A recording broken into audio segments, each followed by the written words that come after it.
Drugi dzień All About Freedom Festiwalu za nami. Naszym kolejnym gościem był Madsem Bruggerem, autor kontrowersyjnego dokumentu zatytułowanego Ambasador.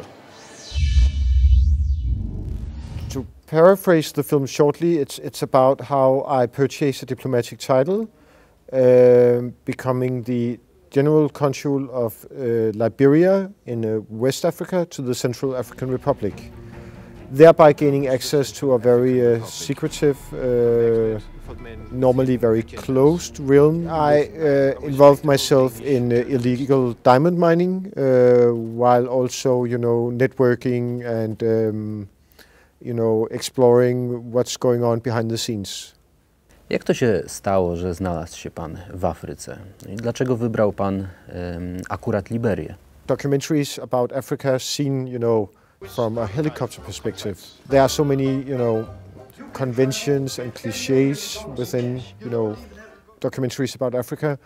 Then I thought that, if I could succeed with this film, that it would be possible for me to revitalize the genre a bit, by making a very cynical and in some ways also funny film about a very extreme kind of Africa, where you would get to meet all the kingpins and players which you normally don't get to meet. To dość specyficzny film dokumentalny, w którym odgrywa Pan rolę tego tytułowego ambasadora. I jak to się stało, że Pan wcielił się w rolę konsula? I czy to było dla Pana trudne doświadczenie? Well, role playing as such is something which comes natural to me, and I am fairly good at dealing with prolonged periods of stress and paranoia.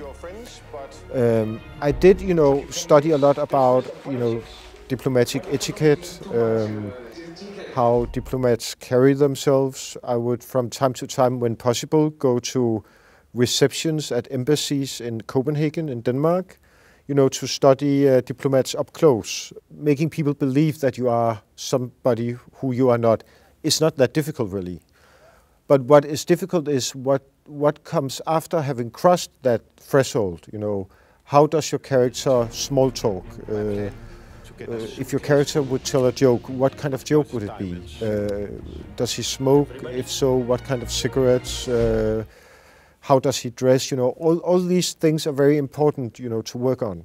Ambasador to film, który opowiada z jednej strony o polityce, także o Afryce, ale w pewnym stopniu wydaje mi się, że jest to też film w ogóle o tym, że pieniądz rządzi światem. Czy Pana zdaniem tak rzeczywiście jest? In many ways it does, and especially in the Central African Republic, what matters the most is, who has money and who does not, and who do you know of the ones who have money. Co Pana szczególnie zszokowało w Afryce? Czy ma Pan jakieś takie wydarzenie, które zapamięta Pan do końca swojego życia? Well, the overall lack of a causality principle, basically, that anything can happen at any time, that you should be aware of the fact that, planning for anything is almost impossible. I know that doesn't sound very scary, but it really is, and that kind of freaked me out. Czy ma Pan już jakiś pomysł na kolejne swoje dzieło, o czym będzie opowiadać? Czy może będzie to inny kontynent, inny kraj? I am working on a film about the death of the former Secretary General to the United Nations, Dag Hammarskjöld, who was killed in a plane crash in Africa in 1961. And back then, and more so even now, people were speculating if this was the result of a conspiracy to kill him, basically. Rozmawiamy w trakcie festiwalu All About Freedom, dlatego chciałbym Pana prosić o wyjaśnienie, jak Pan rozumie pojęcie wolności. Well, I do like the definition of democracy as defined by Winston Churchill. Democracy is when there have been at least 2 elections, and when the door rings at 4 o'clock in the morning, it's the milkman.